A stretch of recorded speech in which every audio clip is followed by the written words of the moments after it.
What is public art?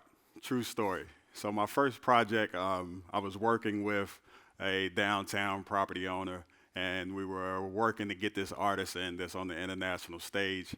And at the 11th hour, basically the project didn't work, and so my short-lived career in public art was almost over before it started. Those things happen in project management and project curation, and so, that taught me that I needed to make sure that everything that was supposed to go right with the project goes right, that I can handle, because if not, I won't be working in this type of art that I love very long. So what is public art? Public art is street art, and street art can sometimes be political. Political art, you can't really put a name or, point it out exactly, but you know what it is when you see it. Whether it's in the streets of Belfast in Northern Ireland, or in Richmond, Virginia, when you see a Bernie Sanders mural that is advocating for political art, it is all one and the same. And that's the great thing about art. It has a message behind it. It interacts with its community. And whenever you have that creative dialogue in your community, it makes that community that much stronger. So when we start at who was kind of the original purveyors of this type of art, we always start off with Andy Warhol. He was very prolific in the 60s and 70s and 80s. Great artist, and his original work started in the studio, but then he also came outside into his community and produced large-scale format art as well. Keith Haring is another artist that was very prolific during his time, and he basically was one of the people that a lot of street artists to this day still look up to, because his artwork was very, very, I would probably say, it was very minimalistic in how he created his art, but it had such a large meaning that the community could understand what message he was trying to relay. Jean-Michel Basquiat, great artist.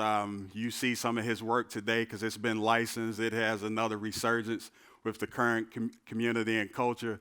And he also was the great artist that basically pushed for this type of artwork being in public space. Like, why have this artwork in galleries and in studios where no one can see it when we could bring it out into our communities and everyone could be the benefit of it? And so then we get to what the natural inclination of what most people think public art is. We have this great piece right here that is at North Carolina A&T building, which is for the A&T 4 doing the Civil Rights Museum, Civil Rights Project. And that is what you currently originally think of when you look at what is public art. You also have this great piece in downtown Greensboro where it has two life cycles. It has a daytime life cycle where people can interact with it, and it is a structure that is beautifully created. And then it also has this nighttime activity where it becomes very vibrant and colorful in the community, and that inspires not only adults but kids as well. And so when we get to my type of art, we get to street art, and street art is, again, very accessible to everyone in the community. It can be in neighborhoods that you may not know is in your cities. It can be in neighborhoods that everyone goes to those communities. And that's the thing, is that we want to make this type of public art accessible to everyone. Everyone should be able to enjoy artwork in their community because it is a community participation and dialogue that makes people get inspired in the places that most people wouldn't believe inspiration can come from. When we look at our neighborhoods that have been kind of neglected around the world, this is the type of artwork that is revitalizing these types of communities and making them be destinations in cities that were not destinations before. So this art piece right here is by Niels Westergaard, and he is from Richmond, Virginia. And in Richmond, Virginia, they had a project where they set out on a mission to do 100 murals in 5 years. It took them 3 years due to them having the right funding mechanisms in the community. And their community is that much more better off from it because now they have all these cultural projects all over the city.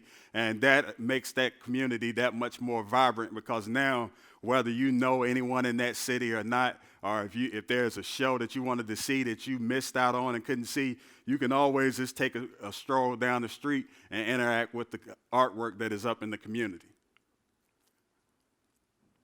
So what is street art? Street art is gallery art. It's just out in the public space. So with this project right here, you have all types of art, whether it's photorealism, abstract, illustrative art, pop surrealism, and all of that is being done in the public space where everyone can enjoy that. You know, a gallery experience may be culturally prohibitive for some people because they may feel they don't fit in or belong in that setting, but out in the public, everyone can enjoy it and have their own relationship with it. And it has a continuing dialogue because when you see it, you see different stuff in that artwork that you may not have seen before. And that's what us as street artists try to do is we would like to have a continuing dialogue with our community and discuss things that are prevalent in our community. So this project right here was done with an international artist that lives here locally. His name is Jex, and he is now on the international stage almost due to this project because it went viral all over the world. Speaking to artists in Dublin, Ireland, they were familiar with this project immediately because it went viral on social media, and that's the impact and power that street art has. It resonates with kids that we have been struggling in the community to have a conversation with because a lot of the times the art that is produced in the community for public art is not towards their demographic. And so this type of artwork resonates soundly. This particular place where this artwork was done was on a corridor where only the rail line and the homeless community utilized. And so now you have kids and art tourism people that are coming in and being a part of that community where before that project happened, no one would even thought to go there before. And that, once again, that is the power of art. And art is very powerful. It makes access into communities that you would never think could happen. So over 6 million kids in the United States, funding for art has been cut. And so then we start to struggle with the question of how do we really engage kids in today's marketplace and really show them that a creative economy is meant for them as well. You know, I know growing up as a kid, I was told that, you know, I loved art, but I couldn't make a living out of it and I needed to get a job.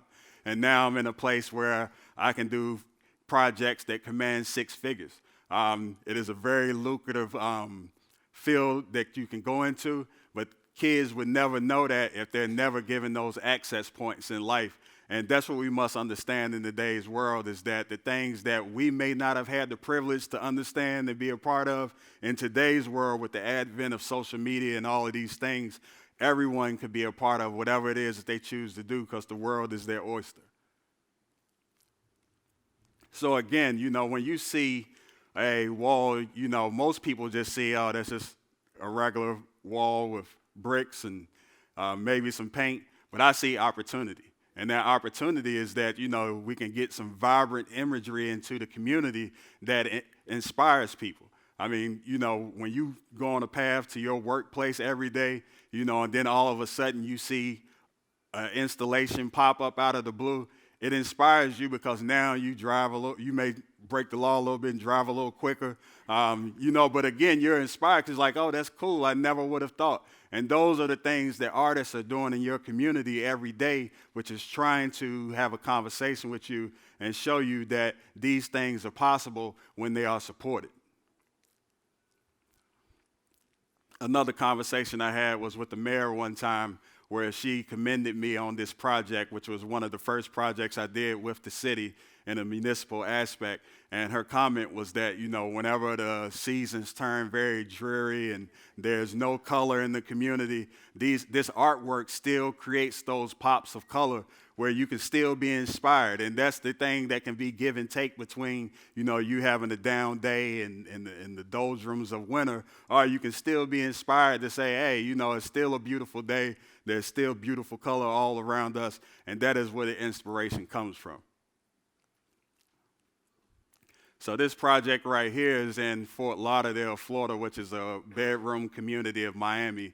And so they have developed a personality outside of Miami, which is very large, that they more than likely can't compete with because of the scale of that city. But they have carved out a niche where they have their own art tours, as you can see here, and it is very successful. You know, people travel from all over because the beautiful thing about street art is that it happens to where you get these unique pieces of artwork in your community that no one can see nowhere else.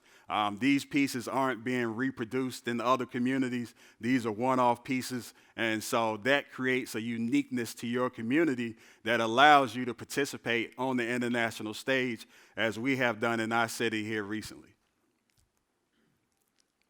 So this is an imagery of a project in Miami during Art Basel, which is an end-of-the-year art fair.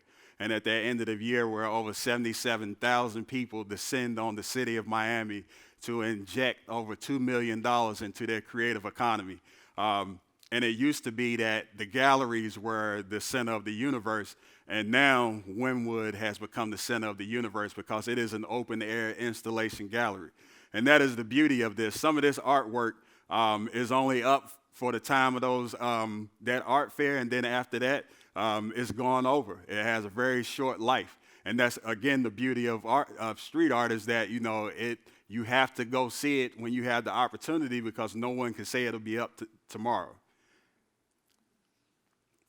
Again, this is another piece, and so we get into the aspects of what street art is, and is it political? Does it have no meaning? And that's up to you and your interpretation. Whether you decide that you see something in that someone else, it isn't wrong. It's whatever you want to see. Again, you know, the inspiration comes from all places. You know, it may come from a kid in that artist's family. He may go out and take reference images of someone in the community. Whatever that means, it is up to the artist, and he's sharing that inspiration with you. All of these pieces are from Miami. This is nighttime, where that community is activated during the day and the nighttime, which people are spending money in that community. And that's what you want, is for people to enjoy your community and come back and then potentially consider living in that community. All these pieces are from Miami. And so, again, this is the piece that you see where now it's during the day, and so it has a totally different perspective on that artwork. And so in Philadelphia, that is considered the city of murals. It has over 3,000 murals. It activates all of the communities in that city because people go there, they look at the communities, they enjoy the artwork. This artwork was done by an artist by the name of Richard Wilson out of Europe. And again, you know, it just allows a creative conversation to continuously be had, whether the artist is there, whether there's a curator there, or it's just you looking up at that wall out of the blue and having a great reaction to it. And so then we have Keith Haring's piece that has been recreated as a tribute. And so whether it is a statue in the community that is a tribute or artwork, you know, it makes it accessible because that artwork is done where it isn't as cost prohibitive as it would be if you're trying to create a life-size scale statue, which may be a little bit more cost prohibitive. And so we get to the point of, you know, what do we want our communities to be? We want our communities to be very bold and vibrant. We don't want just gray, monotone colored walls in our communities that are uninspiring. We want to be inspired by street artists that have their starts doing things that may not be considered legal. But as we move to a more sophisticated place in our society where we create options for those artists that then go on to be very prolific artists, as Keith Haring, as Michelle Basquiat, as Andy Warhol, we get to a place in our society where we support all artists from all backgrounds, whether they're gallery artists or whether they're street artists, because both of those artists, one and the same, do create public art. Thank you.